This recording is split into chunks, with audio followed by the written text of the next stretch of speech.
என் வாழ்வை சிறந்ததாகத்தான் இறைவன் அமைத்திருப்பான் என்று நான் நம்புகிறேன். அவன் அப்படித்தான் அமைத்திருப்பான். இன்று சோகம் நாளையது மகிழ்ச்சியாக மாறும். இன்று கண்ணீர் நாளையது அது சந்தோஷமாக மாறும். இன்றைய ஏழ்மை நாளை செல்வமாக மாறும். இன்றைய குழந்தையின்மை நாளை சிறந்த குழந்தையாக மாறும். இன்றைய உறவின் பிரிவு இதைவிட சிறந்த உறவை எனக்கு கொடுப்பான்.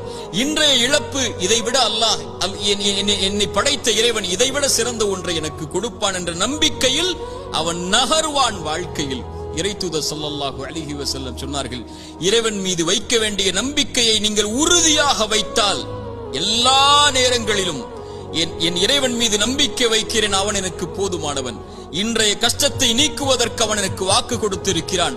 அவனுடைய பாதையில் நான் முன்னேறுகிறேன். அவனை நோக்கி இந்த கஷ்டத்தையும் இந்த சிரமத்தையும் இந்த இருளையும் இந்த சோகத்தையும் என் இறைவன் நீக்குவான். அவன் நாடிய போது இதைவிட சிறந்த ஒன்றை எனக்கு கொடுப்பான் என்று இழப்புகளையும் நஷ்டங்களையும் ஏமாற்றங்களையும் அவதூறுகளையும் அவமானங்களையும் பற்றி கவலைப்படாமல் கண்ணியத்தையும் வெற்றியின் பாதையிலும் பயணிக்கக்கூடிய ஒரு மனிதன் இறைவன் மீது நம்பிக்கை வைத்தால், இறைத்தூதர் சொன்னார்கள், ஒரு பறவைக்கு இறைவன் எப்படி உணவளிப்பானோ அது போன்று உங்களுக்கும் உணவளிப்பான்.